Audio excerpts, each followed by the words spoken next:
Donc on va continuer. Merci à M. Bourguignon pour cette intervention vraiment intéressante.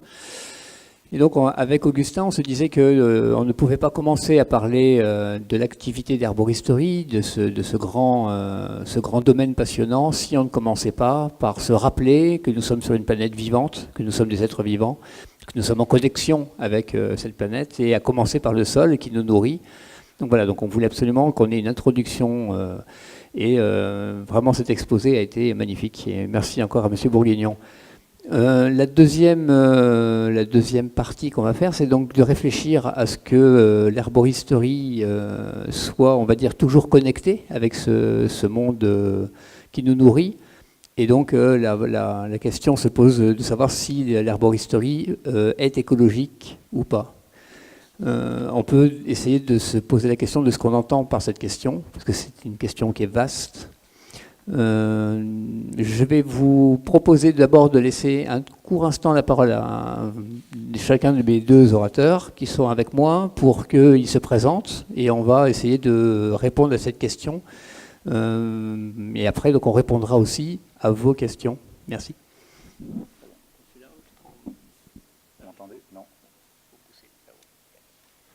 Oui, bonjour à tous. Écoutez, déjà, c'est très impressionnant d'avoir un tel public devant soi. Je travaille à l'herbier du Diois, donc, qui est une structure de transformation de plantes aromatiques qui existe depuis une quarantaine d'années maintenant, qui existe depuis 40 ans en bio, donc depuis le début en bio.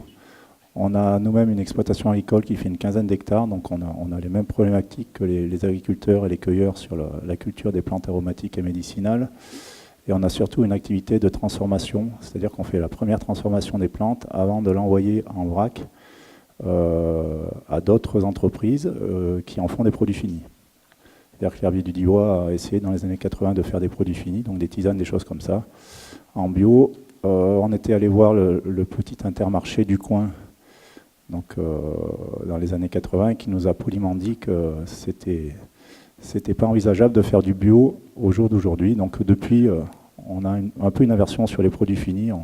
On en reste à notre métier de principal, qui est vraiment la transformation. On laisse le reste des produits finis à des gens tels que vous, je pense, donc qui font de la plante. Voilà. Et M. Bonardel, simplement donc pour que vous ne soyez pas surpris, je devais être là avec Gilles Corjon. Malheureusement, M. Corjon n'a pas pu venir pour des raisons familiales, il s'en excuse. Et donc ce sont ces deux personnes qui m'accompagnent pour répondre à cette question, l'herboristerie est-elle écologique? M. Bonardel. Oui, bonjour. Tout d'abord, je tiens à remercier les organisateurs de m'avoir sorti du puits, extrait du puits, le Puy-en-Velay en fait. Parce que c'est pas souvent que je sors de mon trou et je suis doublement heureux d'être ici. Donc je suis Jean-Patrick Bonardel, j'ai une formation de pharmacien, j'ai animé une officine avec énormément d'homéopathie et d'herboristerie pendant 20 ans et puis un jour j'ai décidé de m'arrêter pour me lancer dans une nouvelle aventure, une aventure de passionné. Parce que j'ai effectivement deux passions, l'écologie et la plante. Je voulais aussi relativiser le propos de M. Bourguignon de tout à l'heure. En fait, il ne faut pas se faire du souci pour le sol. Dès que l'espèce humaine va mourir, le sol va repousser. Ne nous faisons aucun souci. Je ne sais pas si vous avez vu une maison abandonnée depuis 30 ans. Il y a des frênes qui vont très très vite remplacer tout. Donc, aucun souci. Nous ne sommes pas éternels, heureusement. Donc, pour l'instant, j'anime le laboratoire Vecteur Énergie, il se situe à côté du Puy-en-Velay.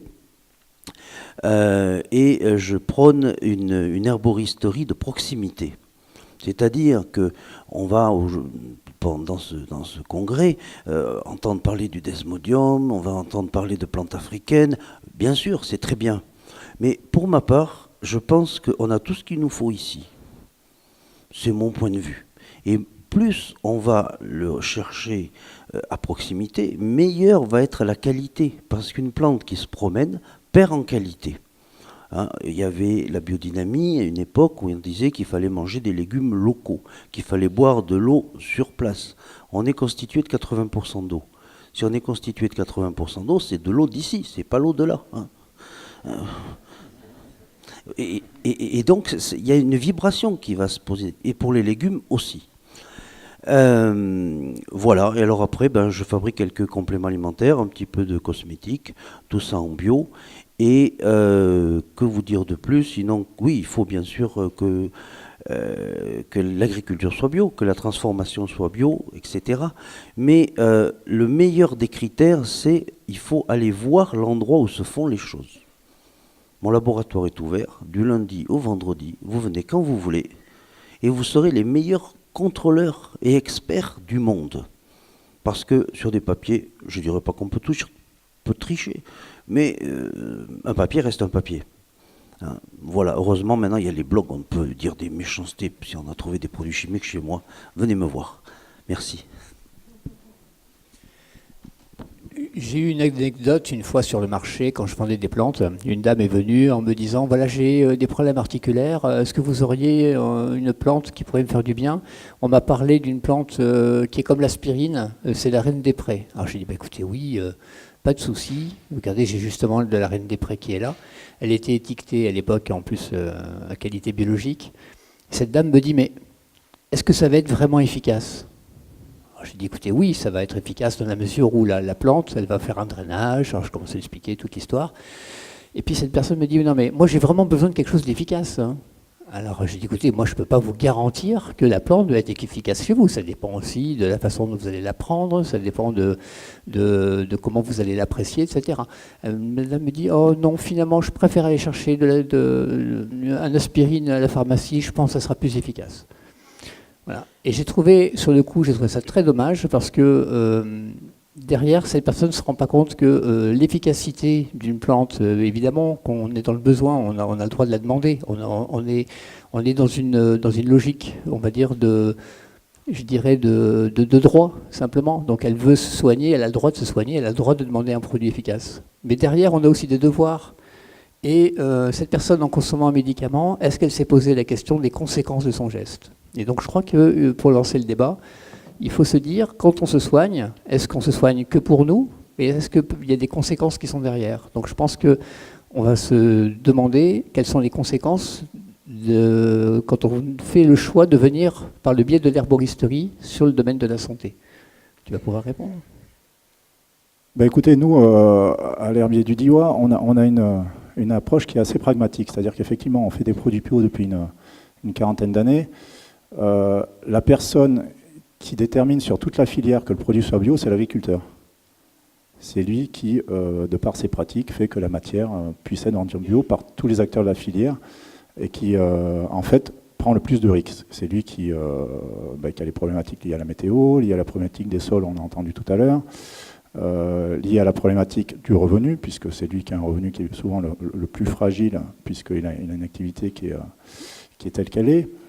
Et nous, on s'est vraiment posé la question de savoir, étant donné qu'on est le maillon juste après l'agriculteur, qu'est-ce qu'on peut faire pour être en cohérence avec l'écologie? Donc ça nous a réclamé pas mal de réflexions.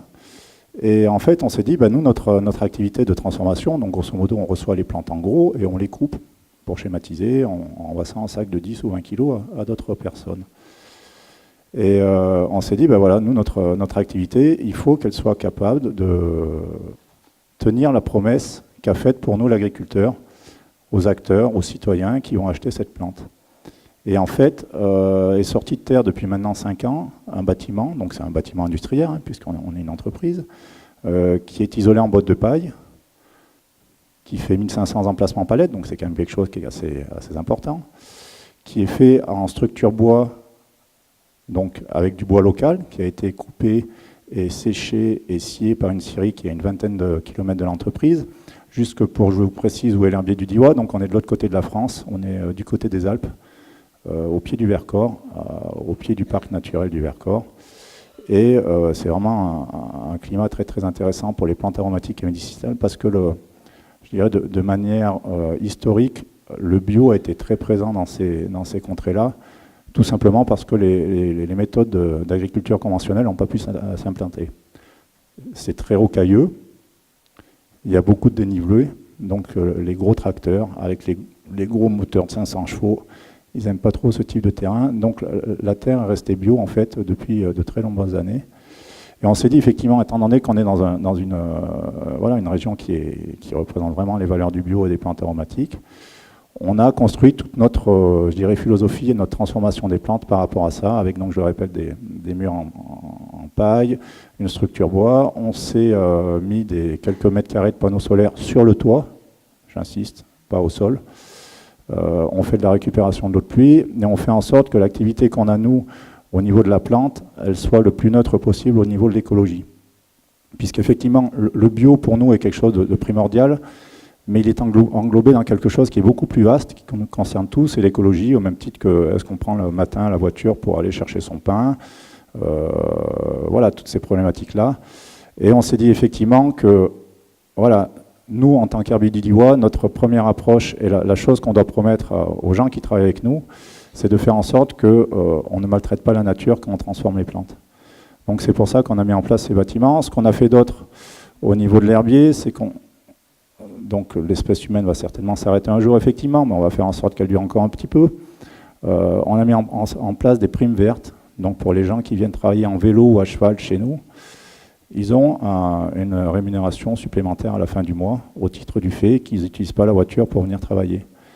Et c'est des choses, en fait, où on essaye de faire en sorte que chaque personne qui travaille à l'Herbier-du-Diois, alors certains sont là vraiment par sentiment et je dirais par militantisme, d'autres sont là pour venir manger, parce qu'on est quand même dans une région où au niveau bassin d'emploi, c'est une région qui est très pauvre, il y a beaucoup de chômage, donc les gens sont contents de venir travailler. Et on essaye de faire en sorte, de par nos petites actions, que chaque personne qui soit à l'herbier a un moment conscient de chaque geste qu'elle fait, pour pouvoir faire en sorte que biologie rime avec écologie. Ce qui n'est pas, a priori, un dû. C'est-à-dire on peut faire de la bio avec des pratiques qui sont totalement contraires à l'écologie.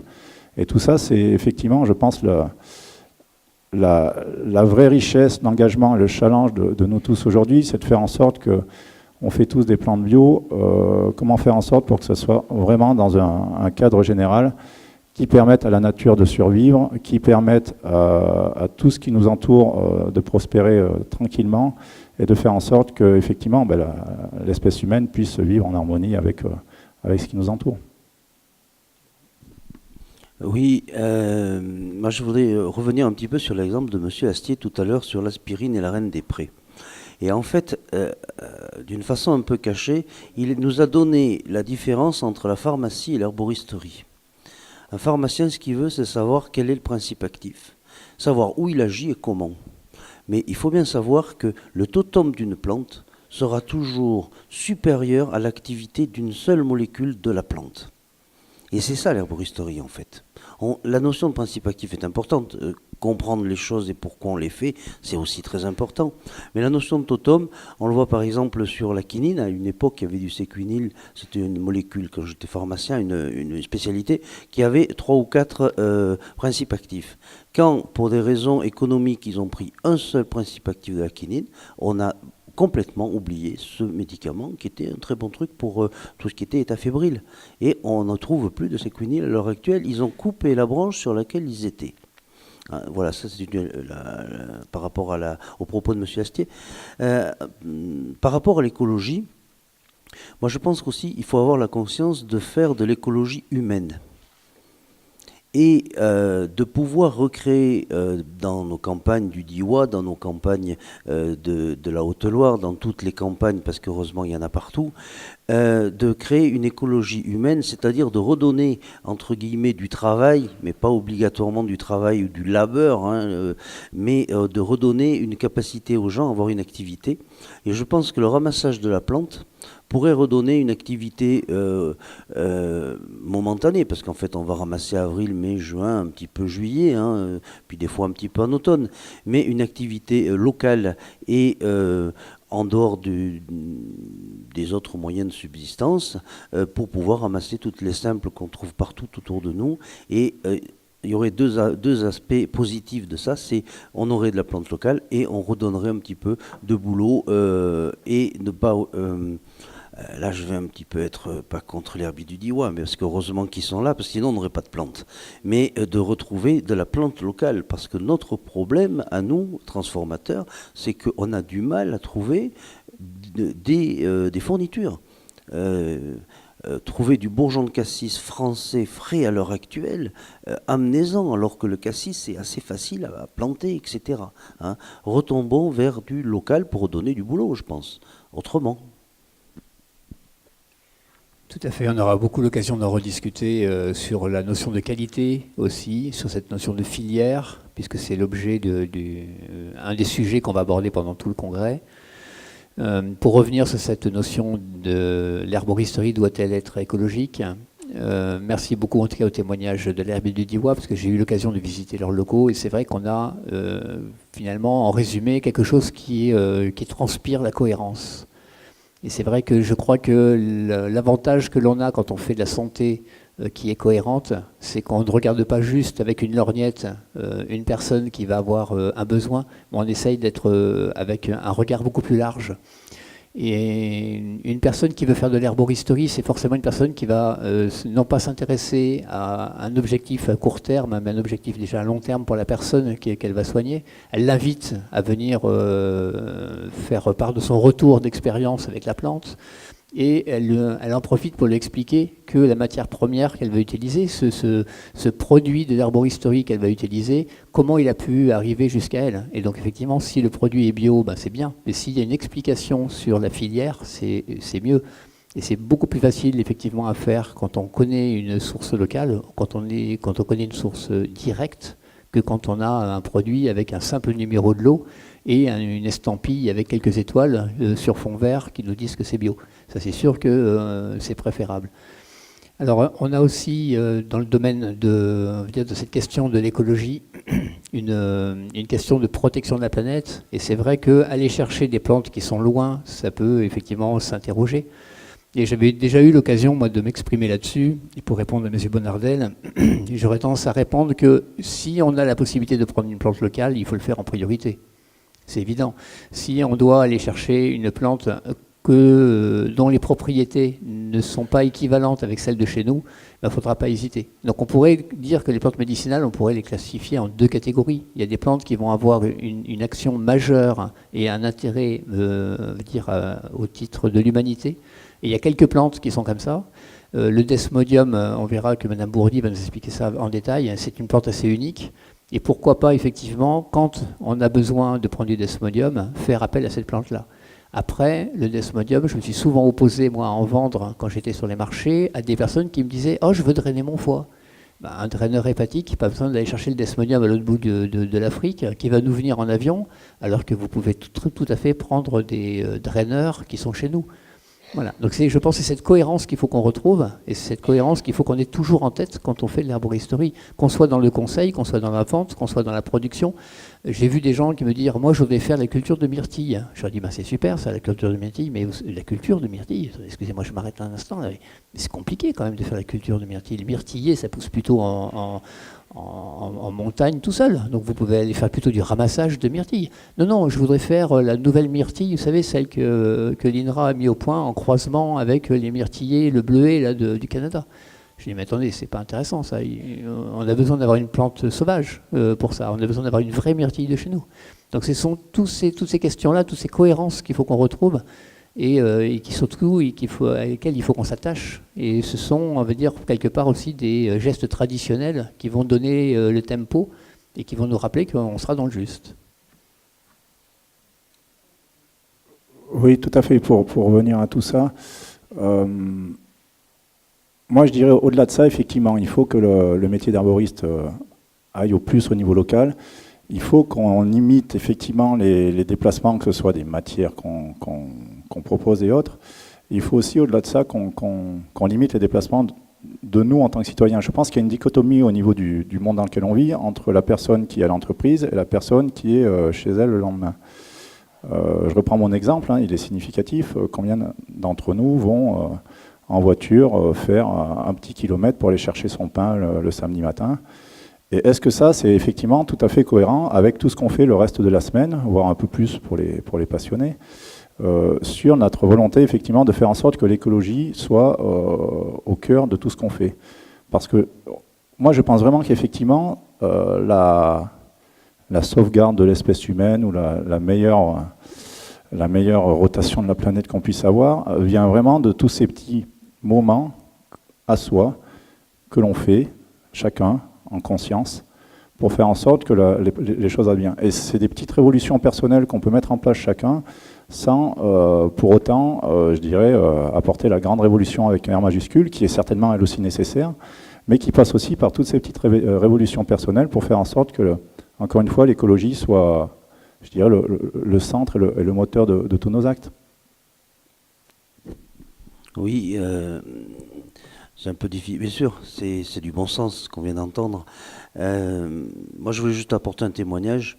J'ai été élevé dans un jardin par mon grand-père horticulteur, entre autres, et qui soignait les gens après son boulot à 18h, des gens qui passaient, il leur donnait des plantes du jardin qu'il cultivait un petit peu entre ses poireaux et autres. Et c'est lui qui m'a mis et qui m'a fait tomber dans la marmite en fait au départ. Et je voulais juste vous dire une chose que mon grand-père me disait. Il me disait, tu sais petit, quand tu as une maladie, tu regardes autour de toi. La plante qui est en fleur, c'est celle qui va te soigner. Et à l'heure actuelle, on rentre dans le moment des allergies. Je vois quelques yeux qui larmoient là, même si on est un peu en altitude. Et ben vous avez la kélidoine qui est en fleur.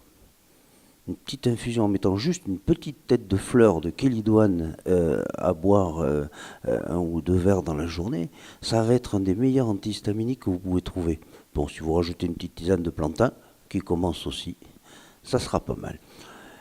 Deuxième version d'écologie. On a parlé d'aller chercher son pain en voiture. En fait, je vous encourage tous à faire votre pain. Parce que si vous faites votre pain, vous ferez du levain. Si vous faites du levain, qu'est-ce qu'il va y avoir dans votre levain? Vos propres microbes. Et quand vous allez cuire vos propres microbes, vous allez les toaster. Ça va couper des petits morceaux d'antigènes. Et je vous promets, vous ne serez pas allergique au gluten.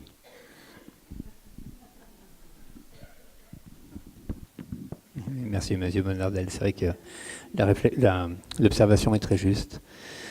J'ai eu, il y a quelques jours, une de mes employées qui m'appelle en catastrophe en me disant « Jean-François, on vient de mettre une petite annonce sur Facebook, là, comme on a l'habitude, à Natura Mundi, et puis on avait prévu cette semaine d'annoncer qu'on utilisait des voitures électriques pour nos déplacements. » Et j'étais justement moi-même en train de revenir d'Aix-en-Provence en voiture électrique en direction de Toulouse. Et je lui dis, bah oui, et alors quel est le problème? Et elle me dit, on a une dame qui a répondu dans les minutes qui ont suivi l'annonce en disant, ouais, c'est sympa, vous faites travailler le nucléaire. Et alors je dis, qu'est-ce qu'il faut qu'on réponde là, Jean-François? Parce que bon, c'est vrai qu'aujourd'hui, les voitures électriques, elles sont chargées avec du nucléaire. Hein. Comment on fait là? Qu'est-ce qu'on répond? Alors, j'étais un peu embarrassé, et puis je lui ai dit, écoute, voilà, je vais te donner des éléments de réponse et que tu vas formuler pour les mettre en page comme il faut. Mais la première réflexion que je me fais, c'est que une voiture électrique, c'est d'abord une voiture qui ne fait pas de fumée, voilà, contrairement à toutes les autres voitures. Alors, c'est évidemment pas une réponse devant le nucléaire, parce que c'est pas parce qu'il ne fait pas de fumée que quelque part il ne pollue pas, ça c'est sûr. Je lui ai dit, mais par contre, ce que tu vas dire à cette dame aussi en réponse, c'est que, comme à l'herbier du Diois, nous avons un fournisseur d'électricité qui nous garantit de l'électricité solaire et éolienne à Natura Mundi. Donc, tu peux lui répondre que quand on charge à la maison, on charge uniquement auprès d'un fournisseur qui, lui, fait partie de cette chaîne de cohérence. Et puis, tu peux aussi rajouter que si on devait effectivement ne pas choisir l'électricité comme moyen de propulsion demain parce qu'on a du nucléaire, c'est inverser le problème. Il vaudrait quand même mieux qu'on fasse un choix de quelque chose qui est non polluant et après s'organiser pour que la source soit elle aussi cohérente. Et puis, je lui ai dit à la fin, tu peux aussi lui dire qu'on est dans un État démocratique. Et puis que si on me posait la question de savoir si je suis pour ou contre le nucléaire, tu peux lui dire que ma réponse, elle est déjà toute faite. Et je pense qu'il n'y a pas besoin de faire un dessin pour qu'elle la connaisse. Et j'ai trouvé que quelque part, c'était un peu facile de faire ces réponses un peu toutes faites. Et on aura J'ai déjà eu et on aura encore des gens qui vont nous dire ouais mais les tisanes ça marche pas. Vous savez ces réponses toutes faites. Ouais mais vous êtes dans la bio, mais la bio c'est pas pour tout le monde. Ouais mais en fait vous dites que vous vous soignez avec des plantes, mais heureusement qu'il y a des médicaments pour les cas graves, etc. Donc on a toujours ces réponses un peu faciles qui nous arrivent dessus et on est derrière on a l'impression d'avoir un sac à dos, là, des trucs sur les épaules qui sont énormes pour dire attendez, 2 minutes, je vais vous expliquer parce que vous n'y êtes pas du tout, quoi. Si jamais on pose bien les éléments et puis qu'on prend le temps de réfléchir, on s'aperçoit que finalement ça fonctionne bien si on voulait faire autrement. Donc il faut être armé de patience. Et voilà, heureusement que quand on prend une tisane, on la déguste et qu'on s'arme de patience à travers la solution qui n'est pas simple. On sait que c'est pas simple. On sait qu'il va falloir y aller avec beaucoup de persévérance, beaucoup de méthode, beaucoup de patience surtout. Et je crois que de toute façon, le temps joue pour nous.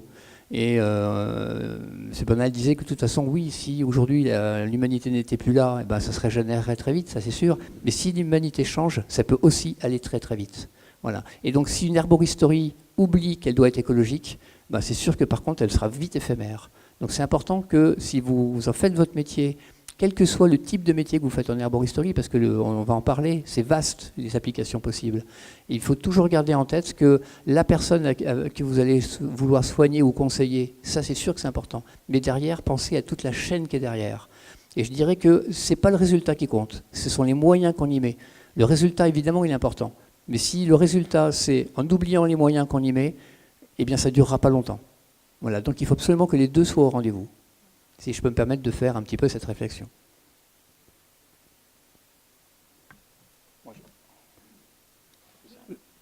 Je vais peut-être apporter un complément par rapport à ça. Donc effectivement, le monde du bio est soumis à des certificateurs. On se retrouve vraiment aujourd'hui avec une dichotomie à gérer, nous tous, qui n'est pas facile aujourd'hui. Et je pense qu'il y a vraiment un gros objectif de formation des citoyens. C'est que le bio, donc, comme je le disais tout à l'heure, est soumis au travail de l'agriculteur, qui lui a une obligation de moyens. Il a une obligation de moyens. On se retrouve souvent à la fin avec un consommateur, un citoyen, qui demande très souvent une obligation de résultat. Et c'est cette problématique qu'il y a, en fait, qu'il faut qu'on gère tous ensemble, entre l'obligation de moyens du producteur, qui lui, effectivement, a fait son travail pour que sa matière soit bio, et l'obligation de résultat que demande le consommateur, qui dit, grosso modo, mais si ça ne correspond pas à ce que je veux, ça ne fonctionne pas. Et je pense qu'on a tous une grosse part, encore une fois, d'éducation à faire, à la fois par soi-même et à la fois au niveau des gens qu'on rencontre, pour dire que le bio, il est à l'image de la planète dans laquelle on vit. C'est-à-dire qu'on parlait de vigne rouge tout à l'heure en préambule du congrès. La vigne rouge bio, ça existe. Il s'avère que la vigne rouge bio, elle est avant tout dans des bassins viticoles, qui sont à 90%, voire un peu plus, en non bio. Et le producteur en tant que tel, lui, il a fait la pratique qu'il doit faire pour pouvoir promouvoir sa matière en bio, c'est-à-dire qu'il n'a pas mis de pesticides, de fongicides et autres, mais il se peut qu'il y ait des contaminations de par ses voisins. Et ces contaminations qu'on appelle des contaminations fortuites, il faut que le citoyen il soit prêt effectivement à se dire que ce n'est pas lié, je dirais, à une triche du producteur ou qui que ce soit, mais que c'est lié au monde dans lequel on est, où effectivement le producteur en tant que tel, à côté de lui, il peut avoir un voisin qui n'est pas en bio et qui a traité au mauvais moment, quoi. Donc voilà, je pense quand on parle de cohérence, il y a tout ça à mettre en place effectivement en face de ça, c'est que l'obligation de moyens du producteur, elle peut être de temps en temps en décalage avec l'obligation de résultat que demande le consommateur à la fin du produit fini, qui dit grosso modo, ben voilà, moi en tant que résultat, je veux qu'il n'y ait aucun pesticide. Alors que de temps en temps, ben, c'est un peu plus compliqué parce que le monde naturel et le monde agricole et le monde de la plante n'est pas aussi simple que ça. Voilà. Moi, j'aime bien le mot consommateur. On a plus de pouvoir en achetant un objet ou en ne l'achetant pas, surtout en ne l'achetant pas, qu'en votant. C'est mon point de vue. On achète aussi, dans le produit fini, un petit morceau du producteur. On achète toute la filière aussi. Hein. Et si c'est des producteurs heureux, le produit va de toute façon mieux marcher. Mais n'oublions pas non plus qu'on est tous un peu schizophrènes. On veut des produits comme tout le monde. Je vais vous donner l'exemple des shampoings. Moi, si je ne mets pas de colorant dans un shampoing, j'en vends 3 fois moins. Si le shampoing ne mousse pas comme celui qui contient tout ce qu'il doit faire pour qu'il mousse, de la grande chimie, on ne l'achète pas. Et il faut aussi penser toujours à cette double version qu'on a de nous-mêmes, où on voudrait Excusez-moi, que les... ne me regardez pas pour les shampoings. Oui, bah c'est déjà ça de ne pas acheter, c'est déjà pas mal. Hein. Ça, c'est déjà pas mal. Hein. C'est comme un gel douche, ça ne nettoie pas. Hein. Prenez un savon. Voilà. Hein. Donc, il y a des choses un petit peu de bon sens. Voilà, c'est tout ce que je voulais dire. On va peut-être passer à quelques questions, s'il y a des questions dans la salle.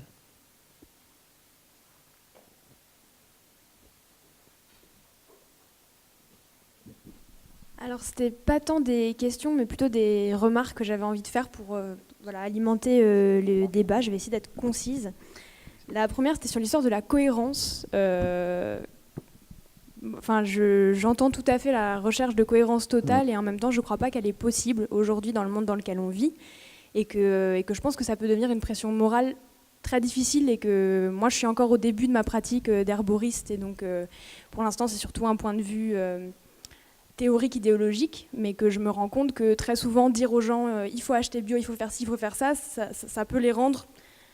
Enfin, juste d'avoir l'impression que c'est tellement une montagne énorme à changer que ça peut devenir impossible. Donc voilà, ça c'est pour l'action de la cohérence. Et puis d'autant que l'éolien, c'est peut-être pas le nucléaire, mais c'est les terres rares d'Afrique. Et enfin voilà, donc dans tous les cas, quoi qu'on fasse, on est dans des actes de destruction. Donc c'est ce que disait Monsieur Bourguignon avant. Après, j'avais une autre réflexion qui était plus de l'ordre de la technologie. C'est-à-dire que moi, je suis abonnée par exemple à plusieurs magazines, newsletters et tout ça.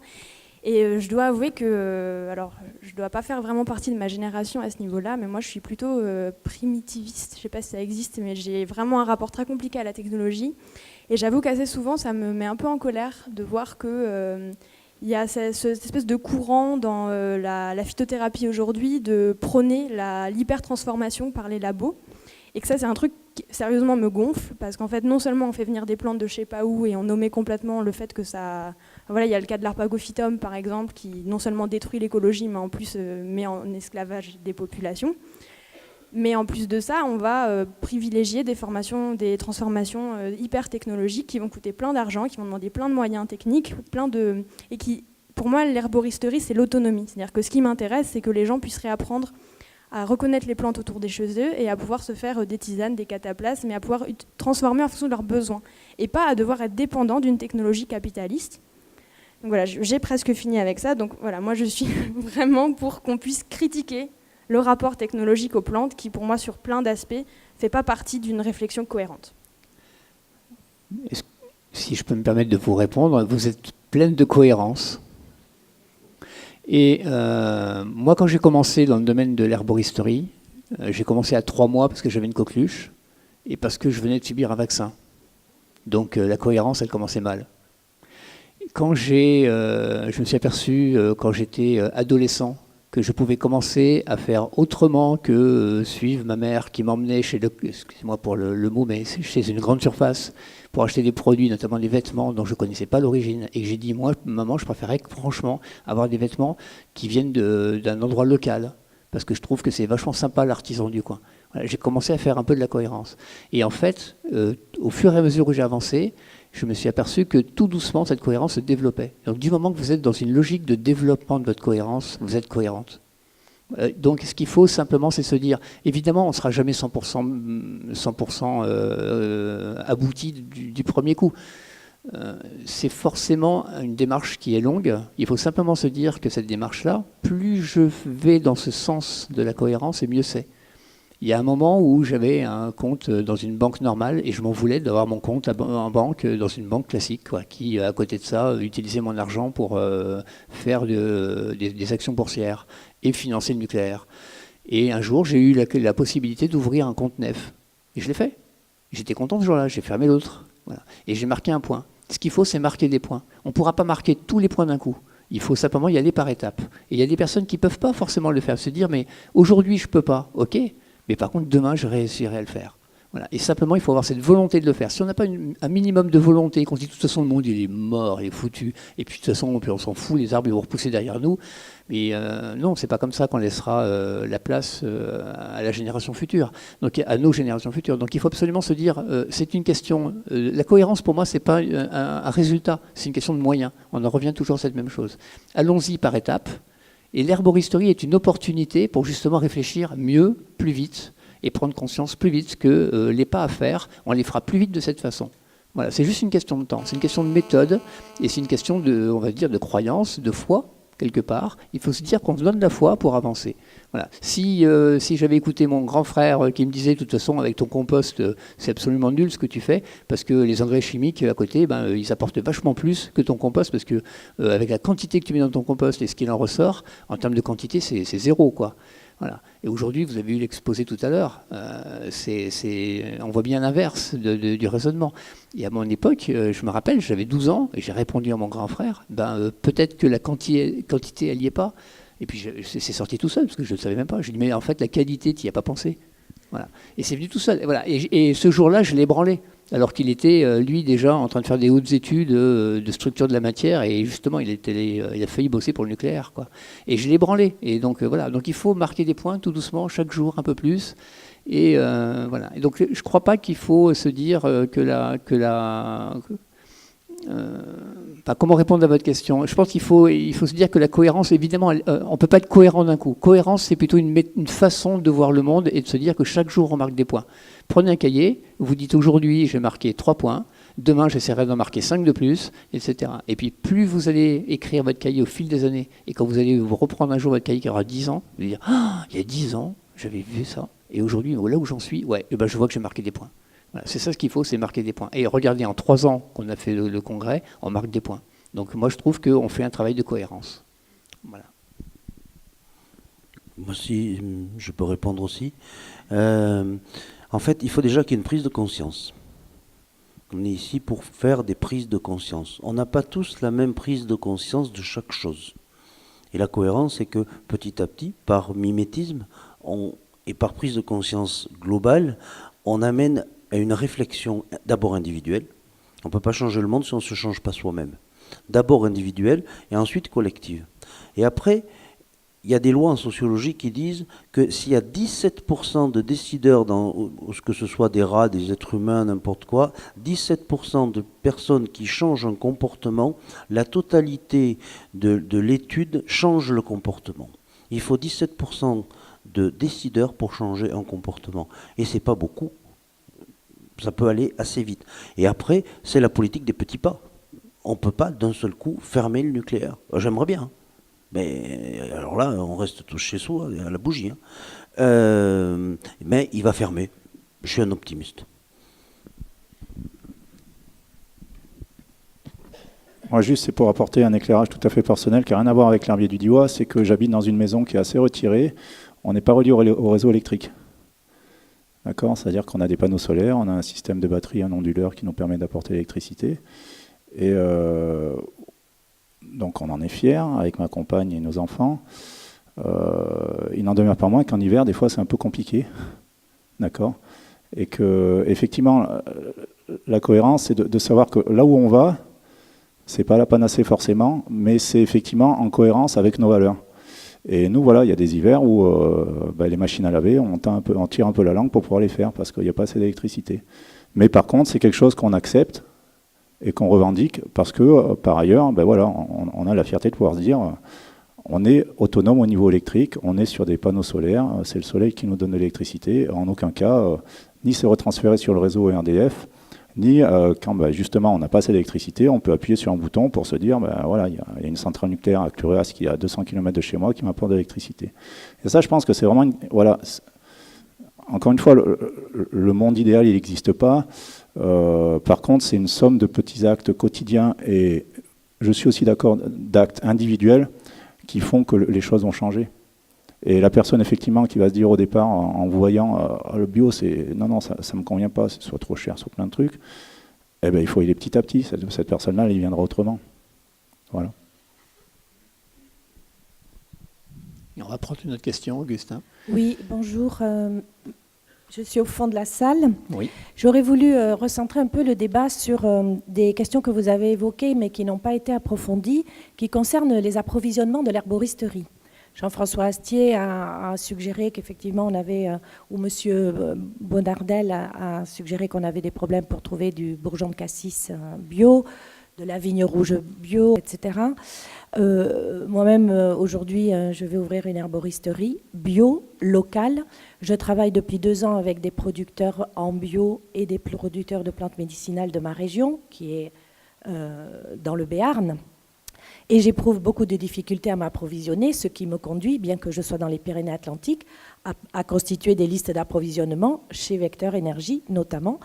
Et donc, on a un vrai problème d'approvisionnement local.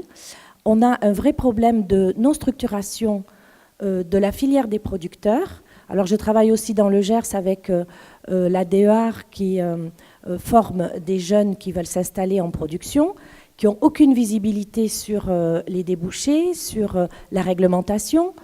Et donc, je crois qu'on a un vrai problème. Si on veut faire une herboristerie écologique, parce que pour moi c'est indissociable de toute façon les 2 mots, on a un vrai problème parce qu'on ne s'est pas du tout organisé, au sein notamment du Congrès des herboristes, pour réfléchir avec des producteurs sur la manière d'approvisionner cette herboristerie écologique.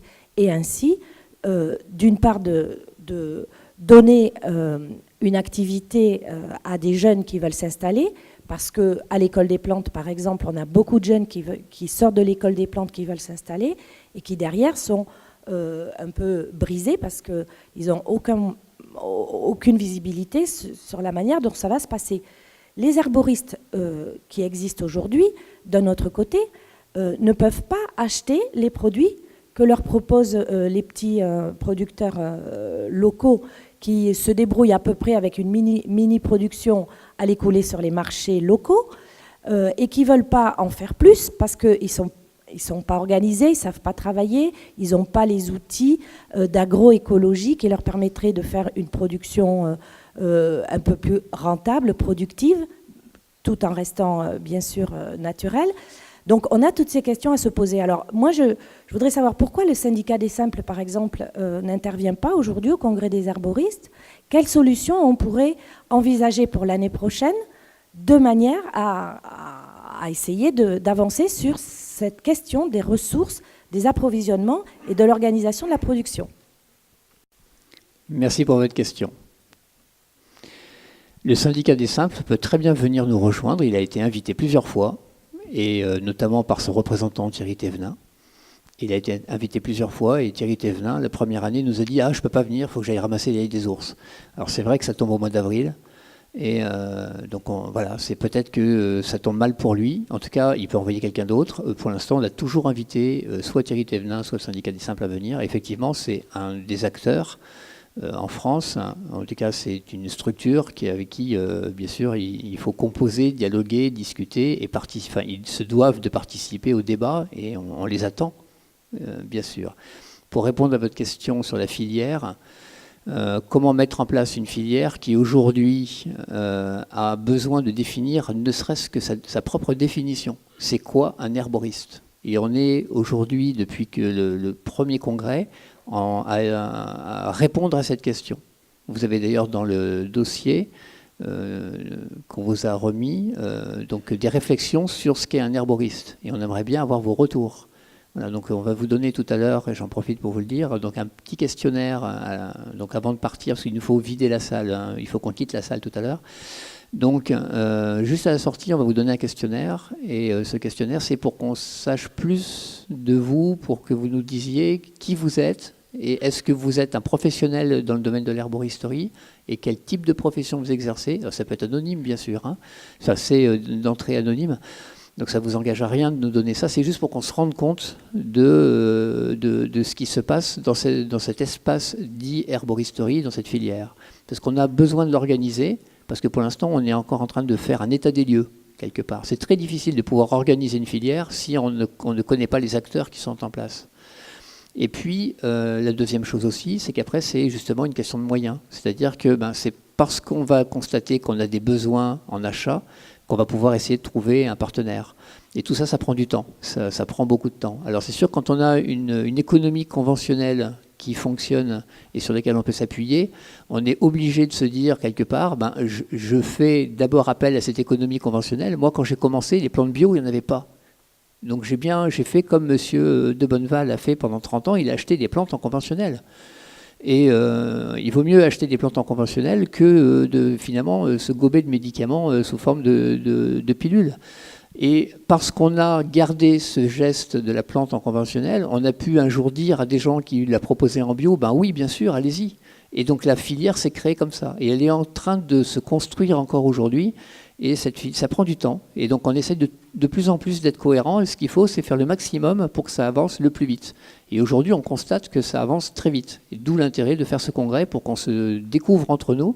Certains vont dire, moi je suis ramasseur, d'autres je suis transformateur, moi je suis vendeur. Et c'est surtout sur le côté vente au public qu'on a beaucoup de questions qui se posent en termes réglementaires, parce que là aussi, la réglementation avance très très vite. Et elle ne nous loupe pas au passage. C'est-à-dire que l'Europe légifère quand elle voit qu'il y a des gens qui ont besoin de lois. Et pour pouvoir dire à l'Europe, ben voilà, moi j'aurais besoin d'une loi pour encadrer mon métier, et ben, elle écoute l'Europe, à condition qu'on aille lui dire. Et aujourd'hui, il n'y a pas assez de représentativité de l'herboristerie au niveau de l'Europe. Et donc les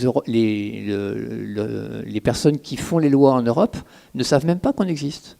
Il faut juste leur signaler qu'on existe. Donc on a tout un travail d'organisation à faire. Et donc pour répondre à votre question sur pourquoi est-ce qu'on n'avance pas si vite, simplement parce que ça prend du temps et il faut des étapes. Et l'étape suivante, ça va être justement de vous parler de ce syndicat national qu'on est en train de créer. Et ça va être l'objet pendant ces 2 jours de vous annoncer un peu où on en est, parce que le chantier n'est pas fini. On a beaucoup avancé avec le groupe de travail, mais on vous en reparlera dans les prochaines heures qui vont venir. Je ne sais pas si j'ai répondu à votre question, en partie. Je ne sais pas, on a encore un peu de temps, Augustin ? Oui, moi je voulais apporter un témoignage sur quelque chose qui se fait. D'abord, le syndicat simple, c'est des pionniers, c'est des gens que j'honore énormément et ils ont fait un boulot énorme et heureusement qu'ils ont été là parce qu'à des moments, je pense que même l'herboristerie aurait disparu. Et c'était vraiment des gens qui ont lutté, c'était vraiment bien. Et c'est bien qu'ils continuent. Le syndicat simple, ils font leurs plantes qu'ils revendent eux-mêmes. Hein. Ils ne revendent pas chez les grossistes. Et ils ont créé des circuits courts. Et c'est un côté qui est très très intéressant. Moi, le témoignage que je voulais apporter, c'est que dans le cadre du laboratoire Vecteur Énergie, j'ai embauché une personne qui travaille dans une biocoop et qui était responsable de la mise, de la programmation des légumes dans la région de Saint-Étienne et qui a réussi à faire que les agriculteurs bio du coin n'y amènent pas tous des carottes le même jour.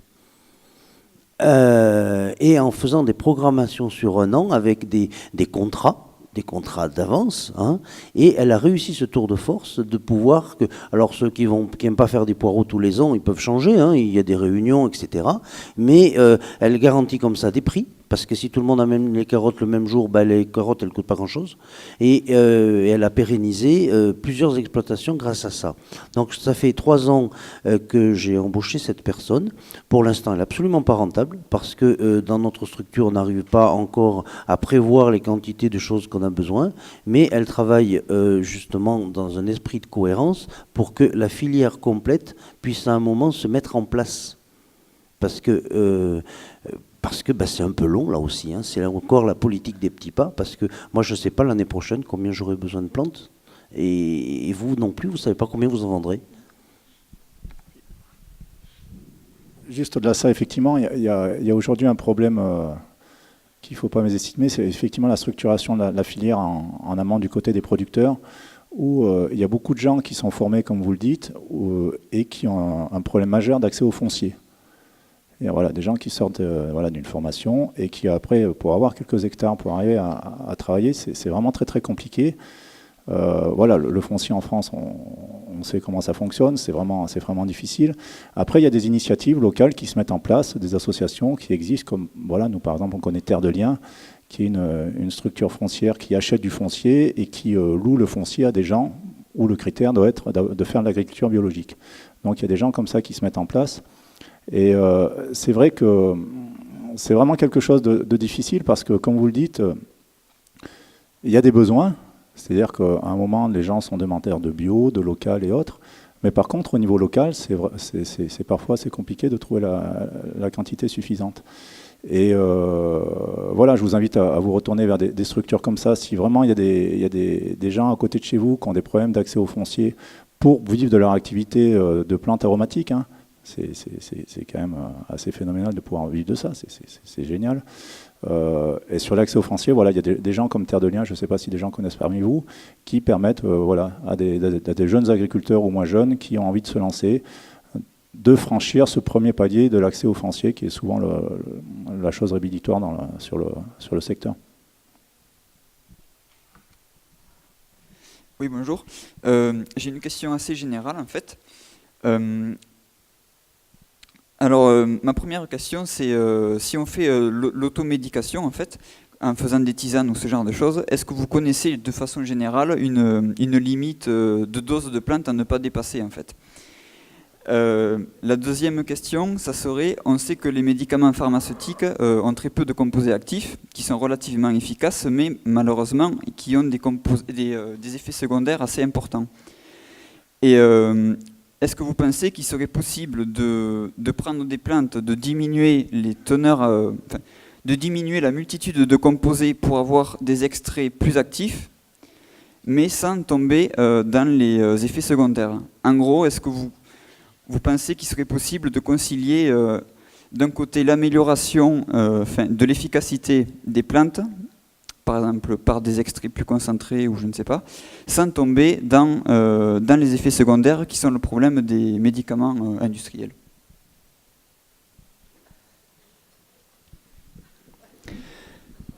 Je crois que j'ai compris deux choses, excusez-moi. C'est une question de paradoxe en fait. C'est soit on augmente l'efficacité en ayant les effets secondaires, soit on reste dans une efficacité moins forte, sans effet secondaire, mais pas très efficace. C'est juste une vision que j'ai. Voilà. Oui. Et pour répondre à votre première question, moi je vous suggère d'enlever de votre cerveau un mot qui s'appelle automédication. Voilà. Parce que dans automédication, vous avez auto, et on n'est pas des êtres autonomes, on est des êtres qui sommes avec une logique justement de communication. Donc essayez de communiquer avec des personnes qui pourront vous donner des expériences de vécu, pour éviter de faire des bêtises. Je vais vous donner un seul exemple que j'ai vécu dans ma chair, parce qu'un jour on m'a dit ouais, le lierre terrestre c'est génial à prendre en infusion. Donc je me suis dit super, automédication, je vais prendre du lierre terrestre. Donc moi le lierre terrestre, j'étais débutant en botanique à l'époque, donc je me suis dit le lierre terrestre c'est le lierre qui pousse sur terre, okay, sur le sol. Donc je suis allé chercher du lierre grimpant, qui, lui, avait aussi la particularité d'être sur le sol. Et je ne savais pas que le lierre terrestre, c'était une autre plante. Et je me suis fait une infusion de lierre terrestre. Je m'en souviens encore. Hein. Donc ça, c'était de l'automédication. Et puis dans le mot automédication, il y a le mot médication. On n'est pas dans le médical. On est dans l'herboristerie. Et c'est fondamentalement différent. Donc faites de l'auto-herboristerie, si vous voulez, mais pas de l'automédication. Ce que je veux dire par là, c'est que ce n'est pas un médicament que vous prenez. C'est un être vivant que vous allez prendre en infusion. Si vous prenez une plante sèche, elle n'est pas morte. La plante sèche, si vous la mettez dans l'eau froide et que vous faites chauffer doucement ou vite l'eau, peu importe, mais vous démarrez à l'eau froide, votre plante, elle est encore avec des états vibratoires intéressants, elle va communiquer à l'eau. Des choses qui seront merveilleuses. Et donc, si vous faites un extrait de cette plante, vous perdez cet aspect vibratoire. La deuxième chose que je veux vous dire pour répondre à votre question, vous avez deux solutions pour envisager la santé par les plantes. Soit vous faites appel aux molécules qui sont dans les plantes, et là, vous êtes dans une démarche, on va dire, pharmacologique. Ce n'est pas la démarche qui m'intéresse. Moi, je me dis qu'on est dans une approche plurielle de la plante. Et donc, j'ai du mal à répondre à votre question. Je vais laisser la parole à M. Bonardel, qui, lui, vous avez une formation de pharmacien, hein, c'est ça, hein. Et donc, il sera mieux placé pour vous répondre. Mais en tout cas, moi, j'ai une approche fonctionnelle. Et donc, la plante, je dirais que je choisis une plante en fonction des effets qu'elle va avoir dans le corps, et notamment sur le terrain, et pas en fonction des principes actifs dont on connaît l'action pharmacologique. Je ne raisonne jamais avec les principes actifs. Alors, donc je ne sais pas si c'est un début de réponse, mais je vais surtout laisser la parole à M. Bonardel qui va répondre sur votre deuxième question. Oui, il faut raison garder. Je pense que si on dépasse 5 litres de tisane par jour, on risque de passer son temps aux toilettes d'une façon ou d'une autre. et d'être beaucoup moins actif globalement dans la journée. Ensuite, en phytothérapie, il faut changer souvent. Il faut changer souvent parce que le corps a la fâcheuse habitude de s'habituer très vite. Et par exemple, si vous souffrez de rhumatisme ou d'une arthrose chronique, votre rhumatisme, on va le soulager, mais on va sûrement pas le guérir, mais on va soulager. Alors après, eh ben, il faut se dire qu'au printemps, on peut soulager le rhumatisme ou des douleurs quelconques avec une plante. L'été, on va en choisir une autre. À l'automne, on va en choisir une autre. Par exemple, je ne sais pas, peut-être certains d'entre vous ont un jardin, enfin je le souhaite, je l'espère que tout le monde en a un. On va bêcher en ce moment. Eh ben, on va prendre mal au dos parce qu'on n'a rien foutu de tout l'hiver, donc on prend mal au dos. Eh ben, juste à côté, là, juste sur le bord du jardin, il y a des pâquerettes. Vous en mangez quelques-unes. C'est aussi efficace que de l'arnica. Bon, après, je ne sais pas, moi, dans l'été, vous risquez d'avoir un petit problème là de nouveau. Et ben, à ce moment-là, qu'est-ce qu'il y a? Il y a la reine des prés qui est en fleurs. Ben, vous allez vous faire des infusions de reine des prés. À l'automne, vous faites une crise de goutte, allez un petit peu de colchicum, mais alors là, non, c'est pas ça, on passe en pharmacie, on va pas se faire des infusions de bulbes de colchique. C'était le mauvais exemple. Non, on va prendre des feuilles de frêne. Et ben voilà, la feuille de frêne, à l'automne, qui commence à noircir, va être très efficace. Et l'hiver, bon, là je vais donner un mauvais exemple par rapport à mon propos habituel, c'est, vous avez l'arpagophytum dans la période racine, l'hiver, la racine d'arpago va peut-être mieux marcher que d'en prendre toute l'année, un petit peu, au moment où vous allez avoir mal. Et changez souvent, selon chaque saison, il y a la période de fleurs, il y a la période de fruits, il y a la période de feuilles, suivez la saison et buvez pas 5 litres de tisane. Je connais quelqu'un qui avait une très grave maladie, on lui a dit il faut boire de la sauge. Ah, il a bu de la sauge. Mais le problème, c'est qu'après, il s'est fait une hépatite médicamenteuse en buvant des litres de sauge. Parce qu'on y avait dit de boire de la sauge. Là, il en a bu. Donc, attention, même à des choses qui sont tout à fait dans le jardin.